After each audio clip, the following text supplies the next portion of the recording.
Hello, everyone. So, we have finally ended the book of Esther. So, congratulations. I hope that it has really helped you grow in the Lord and understand His Word better. So, I have suggested to the different life groups to read the book of Mark as a group. I think this will really be great because we don't want there to be a vacuum where we are not reading the Word of God together. And the book of Mark consists of 16 chapters. It's quite short compared to the other Gospels. Now, the book of Mark is one of the four Gospels in the New Testament. The Gospel, the word Gospel means good news, and these four Gospels they write about the birth, the life, the miracles, the teachings, the death, and the resurrection of Jesus Christ, and also the ascension.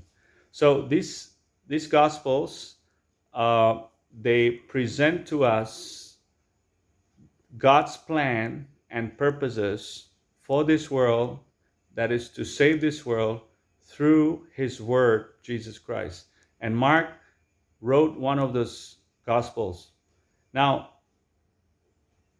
Matthew, Mark, and Luke, they are similar in nature. In the way they write, there's a lot of similarities.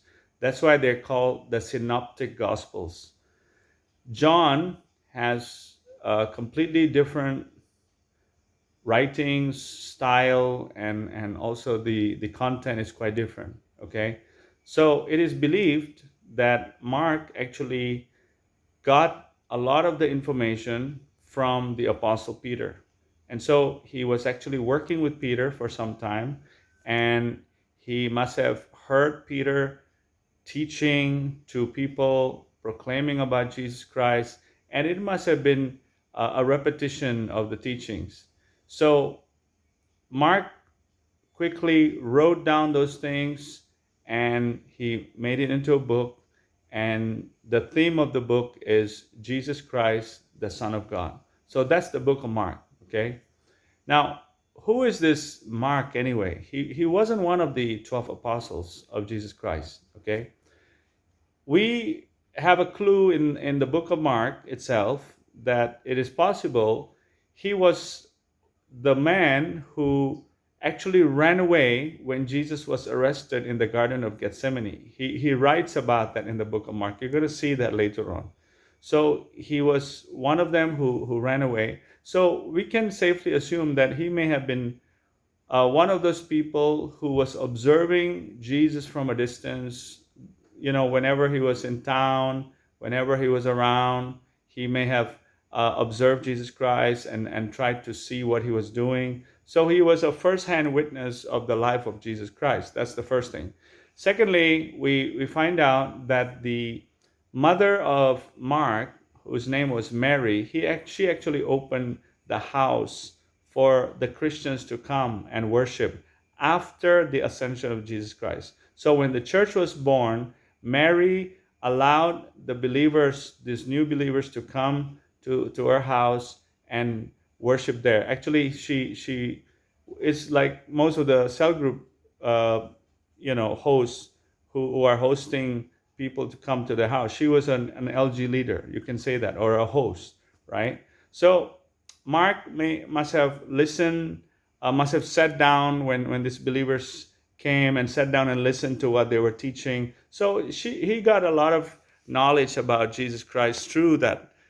Possibly the apostles came to his house and thought about Jesus Christ. Now it's interesting that Mark had a cousin called Barnabas, and Barnabas is mentioned quite a bit in the book of Acts. He was a guy who was an encourager. He was a guy who invited Paul to come and start doing ministry when he found out that Paul had converted to Christianity. And so Barnabas brought Mark to go along with him and Paul on a missionary journey. But later on, Mark left them halfway. And so Paul was quite upset at that. And then later on, when they were going on another missionary journey, Barnabas wanted to bring his cousin Mark along again, but Paul refused. They had a disagreement. Barnabas and Paul had a disagreement, and they split ways. And Barnabas went with Mark, and Paul went with another person. So we see that Mark actually made a mistake by leaving them early, and that upset Paul. But because Barnabas gave Mark another chance, that opportunity actually helped him to be more committed in the work of the gospel. And we see that Mark actually was appreciated by Paul later on and actually helped Peter in Rome. So, yeah, we need to give people another chance, okay? Sometimes many chances for them to be able to be more committed. So that's the book of Mark. I hope it has helped you, and I hope this reading will help you grow in the work in the knowledge of God. God bless you.